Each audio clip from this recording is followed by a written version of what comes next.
If the New York Mets are going all in to win a World Series in 2022, the player they should be targeting this offseason is Jose Ramirez. The question is, what would it take to land him in a trade? I'm going to discuss that on today's episode of Locked On Mets. You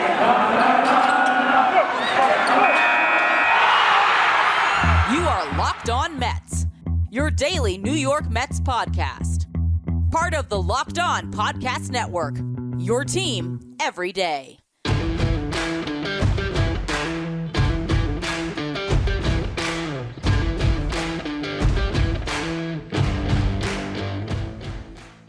Hello to all you amazing Mets fans. You're listening to Locked On Mets, part of the Locked On Podcast Network, your team every day. Thank you for making Locked On Mets your first listen every day. Locked On Mets is free and available on all platforms, including YouTube. Now, this is almost the second part or continuation of Friday's podcast, where I talked about whether the Mets should trade for Jose Ramirez or sign Kris Bryant. Obviously, you sign Kris Bryant, you don't have to give up any prospects to acquire him. Jose Ramirez is going to take a trade, and that's what we're going to be discussing today. What will it take to trade for Jose Ramirez? In the first segment, I'm going to detail the trade chips the Mets could have that they could use in this deal, going through what is the most favorable for the Mets, which would the Guardians most prefer. Then in the second segment, I'll start to go through some potential trade packages, these being a little bit more in the Mets' favor before we get to the last segment, because at the end of the day, if you're going to make a trade, a lot of times it has to hurt. Otherwise, it's not realistic. And that's what we're going to get into, talking about trading Brett Baty for Jose Ramirez and what that type of package would ultimately look like. Before we get to any of that, though, I'm your host, Ryan Finkelstein. If you want to find any of my work, follow me on Twitter at FinkelsteinRyan. You can also find some of my writing about the Mets and about baseball at justbaseball.com. So let's start off with the most obvious, right? What blue chip prospects could be on the table for Jose Ramirez? I'm taking Francisco Alvarez and locking that chip up. You're never trading that guy. In my opinion, that's as untouchable of a prospect as you're going to get. I also think when it comes to JT Ginn and Matt Allen, the Mets should be holding them out as well, because this is a farm system that is really thin on pitching right now. So if you're going to talk about the blue chip prospects that should be on the table or could be on the table for Jose Ramirez, it's Brett Baty, it's Mark Vientos, and it's Ronny Mauricio. Obviously, Mark Vientos is probably the most likely to be moved because he doesn't have a clear position moving forward. He's also the closest to the big leagues. You can see a team like Cleveland being interested in Vientos because they could slot him into their lineup as soon as next season, and he could at least give them approximation, and I say approximation, maybe bold that, a very small approximation of some of the power they're going to be losing with Ramirez. I don't know how interested they would be in that because of that lack of a defensive position, but that would be the blue chip prospect the Mets would be most willing to trade. Ronny Mauricio, we'll get into a little bit more as we discuss these packages, but when you have Francisco Lindor already on the big league roster, signed for another decade, that makes your shortstop prospects a little bit more flexible to be moved. And I do think that while he has a very high ceiling, maybe the highest ceiling of those three players, the floor is concerning. You could see him dropping off entirely. He has some holes in his swing that I don't love, strikes out a lot, doesn't get on base a lot. Those could be concerning, but he still has a lot of value. So maybe the Guardians, who probably were asking about Mauricio last year for Lindor, would still be interested in him this time around. Then you get to Brett Baty. And Brett Baty makes the most sense in this trade, in that, similar to last year when the Mets traded Ahmed Rosario and Andres Jimenez, they would be getting a player who plays the same position as the one they're giving up in Ramirez, and a prospect that could be considered a top 20 prospect in baseball, depending on which scouting site you look at.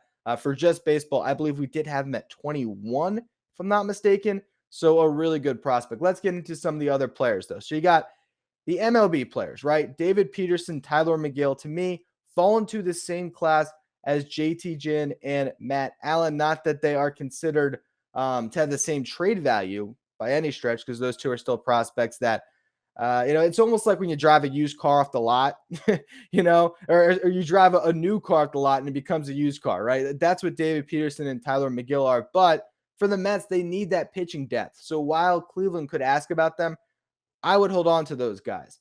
Then you get to JD Davis, Dominic Smith, and Jeff McNeil, the guys that everyone's trying to trade this winter. Jeff McNeil clearly has the most value. We'll talk about that in a bit. JD and Dom are basically pieces that don't entirely fit your roster right now anyway. So, of course, the Mets would be willing to move them, but they could still have value to a team like Cleveland. Then you get into some alternative pieces, right? You got Khalil Lee. Now, he just led the AAA East League in WRC+, which measures hitters based on a league average of 100. His weighted runs created plus of 162, 62% better than the league average hitter in the AAA East League. He also led that league with a 451 on base percentage. So the Mets could sell high on him this offseason. They just signed Nick Plummer, a prospect that fills a similar role in their organization now. They're both top 10 prospects for the Mets at this moment. So Khalil Lee could be on the move as well. The one thing I'll say, we did see him on the big league roster, struck out 13 times and 18 at-bats. If he comes back up and is terrible, that trade value will plummet again. So it could be smart to move Khalil Lee this offseason, although I still think he could be the Mets' fourth outfielder next season as well. You got Thomas Szapucki. He did not have a good, little tiny cup of coffee with the Mets, and also dealt with injuries once again. He has yet to throw 65 innings in any season of his professional career, but as a left-handed starter who has shown some promise, the Guardians, who clearly have this great pitching development program, might see some value in Szapucki, so he could be thrown into a trade.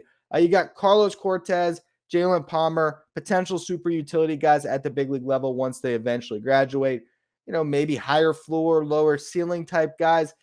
You'd be okay throwing those guys into trades. You got Robert Dominguez, just turned 20 years old, a top 10 prospect according to Baseball America. They actually have him at number 9 in the Mets farm system. Has a fastball that's already touching 96. Again, very young. Big range of outcomes with him, as well as Calvin Ziegler, a prospect I don't think the Mets would want to trade. They really valued him very highly when they drafted him second in the 2021 draft. I don't expect them to move him, but I expect him to be a pitcher that the Guardians are interested in. And being that far away from the majors, he just turned 19 in October, the Mets aren't going to, if that's the piece that pushes a trade over the finish line, they wouldn't be that averse to it. So that just gives you a general baseline of the different pieces that could be moved in a Jose Ramirez trade. The main chips, in my opinion, are those 6 players that we talked about, the 3 prospects, the 3 MLB guys. Jeff McNeil, JD Davis, Dominic Smith, Brett Baty, Mark Vientos, and Ronny Mauricio. Question is, which machination of those players gets a deal done, and is that worth it for Jose Ramirez? And that's what we're going to be talking about in just a minute. Does this sound familiar? You've got one device to let you catch the game live, another lets you stream your favorite shows, you're watching your sports highlights on your phone, and you've got your neighbor's best friend's login for the other good stuff you're missing? Well, I want to tell you about a simple way to get all of that entertainment you love without the hassle, and a great way to finally get your TV together. It's called DirecTV Stream. It brings your live TV and on-demand favorites together like never before, so you can watch your favorite sports, movies, and shows all in one place. That means no more juggling remotes, no need to buy another device ever again, and the best part, there's no annual contract. So get rid of the clutter and the confusion. Get your TV together with DirecTV Stream. You can learn more at directtv.com. That's directtv.com. Compatible device required. Content varies by package. All right, so let's get into some trade offers that the Mets could extend to the Guardians to acquire Jose Ramirez. I'll start off with my first baseline offer. You want Mark Vientos and Dominic Smith for Jose Ramirez? Now, hopefully they don't just laugh and hang up the phone. Mark Vientos, hey, I think he's going to be a really nice player. I'm actually going to talk when we get into the Baty part of the discussion about why I think the Mets hanging on to Vientos and trading Baty is not the worst thing, because I really believe in Mark Vientos' bat. But the entire part of my initial discussions with Cleveland is trying to drive up the value of Brett Baty, trying to make it so if I put Brett Baty on the table, I have to give up as little as possible with that to get a deal done. So I start off with Vientos and Dominic Smith. They don't want that. I'll throw in JD Davis. 2 major league players. You get a prospect that can be on your roster next year. Hey, you're trying to build around young pitching. That could be 3 players in your starting lineup in 2022. Should we call into the league? They're going to say no. From there, I said, all right, well, do you want Ronny Mauricio instead of Mark Vientos? And then I go through that same process of JD, of Dom. Let's just see if I can get that done. If I could get a deal done for Jose Ramirez where the main blue chip prospect I'm giving out is Mark Vientos or Ronny Mauricio, I'm hanging on to Brett Baty. Again, that's a home run. So you start there. Now, I imagine that they probably are not going to be that interested, and that this is where the discussion can start to change. The one thing I'll say when it comes to looking over Cleveland's roster when trying to present these offers, as I was going through what they did this past year, that lineup was dismal. Outside of Jose Ramirez, you didn't have much of anything. No one on that roster had an OPS over 750 outside of Jose Ramirez. You know who the second best player was on Cleveland this year? Amed Rosario. He had a very 2019 season. He hit 282. He led the team in hits with 155, had 8 more hits than Jose Ramirez.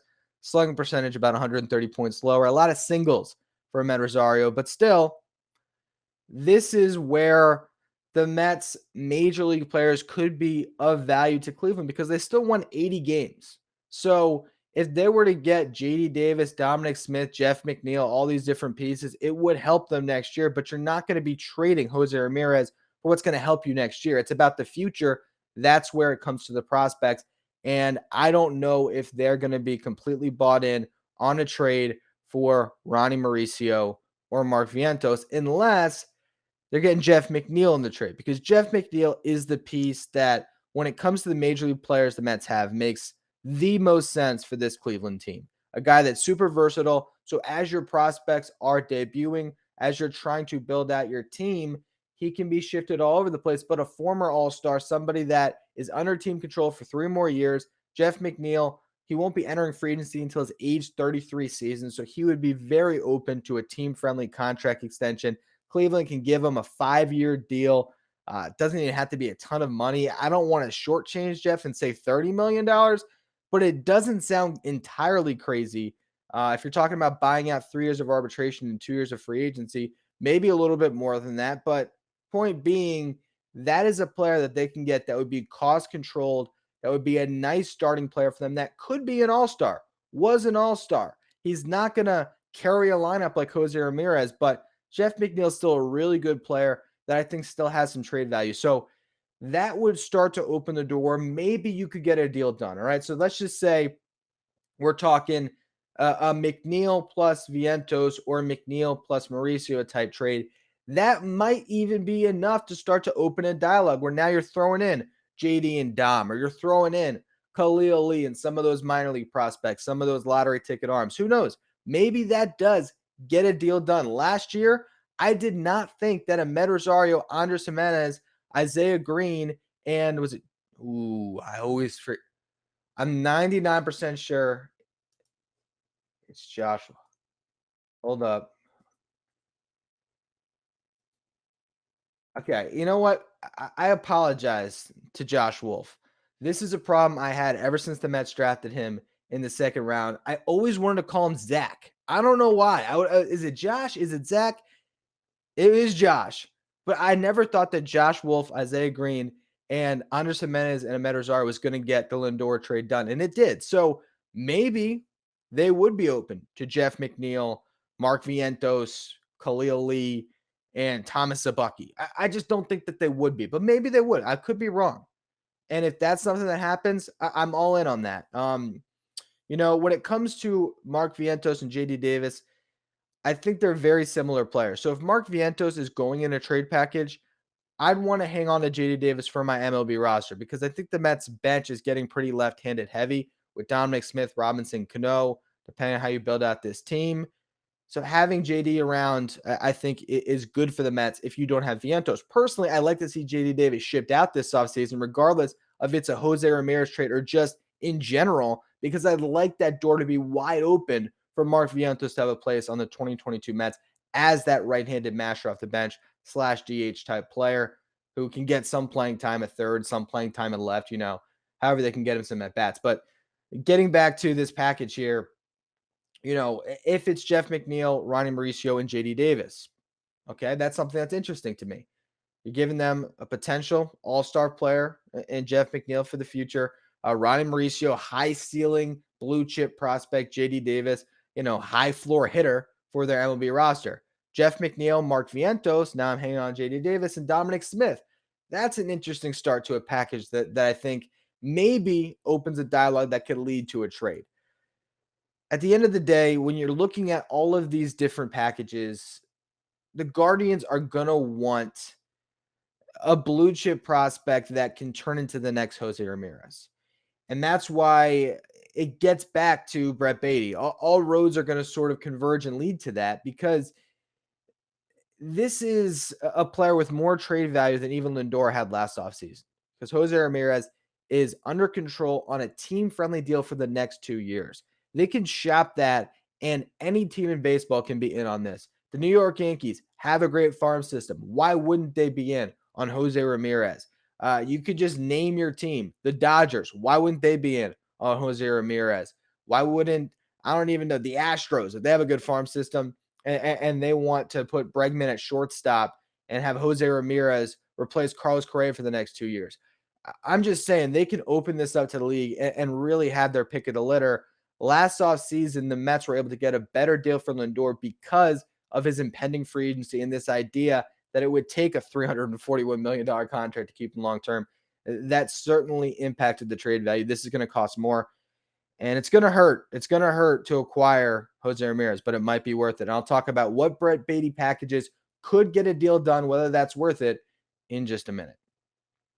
This holiday season, grab the protein bar that tastes like a candy bar, or even better than a candy bar, and that is Built Bar, which is filled with so much holiday goodness, rich with decadent flavor and covered in 100% chocolate, but amazingly low in calories, low in sugar, low in net carbs and fat, but high in protein. So you get the best of both worlds, delicious and healthy.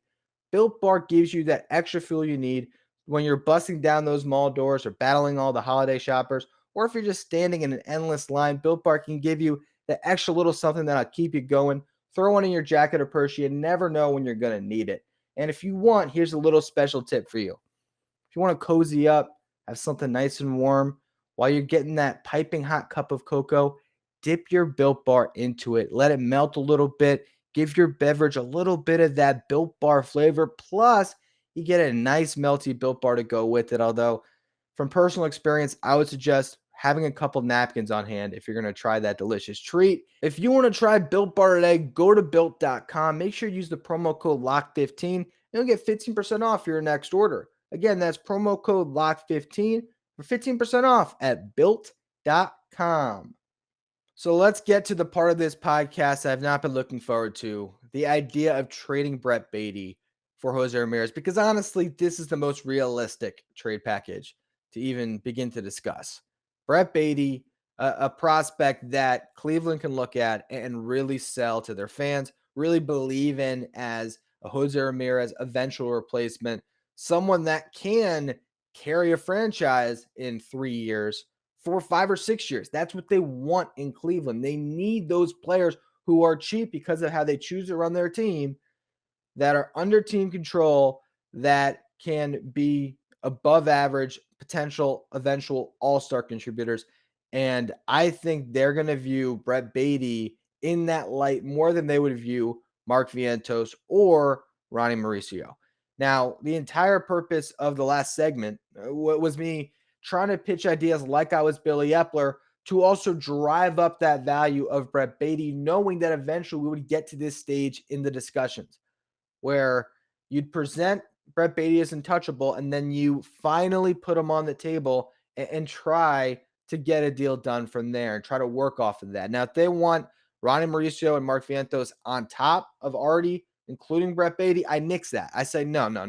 If you want to maybe talk about Mauricio and Vientos together, that might be where we'll go, but we're not going to go much beyond that when it comes to other prospects. Maybe we'll do Vientos and Mauricio with Dom or something like that. But no, if you're getting Brett Baty, that's it when it comes to the top prospects. Don't expect anything else on top of that when it comes to our blue chip guys. You want Khalil Lee? All right, we'll have a discussion. But Brett Baty, puts Vientos off the table for sure, because now we need that. And it would also put Mauricio at the table as well. So that is where I begin the Brett Baty discussions. Then you start to throw in other names into the package and see if it makes sense. If they're really invested in getting Brett Baty, now the conversation can pick up. So now you say, all right, well, we'll go Brett Baty and Dominic Smith. If they don't like that, you throw in JD Davis. If that's the trade, if that's the major framework, Brett Baty, JD Davis, and Dominic Smith going to Cleveland, they get 2 players to slide into their team next year, one for the future.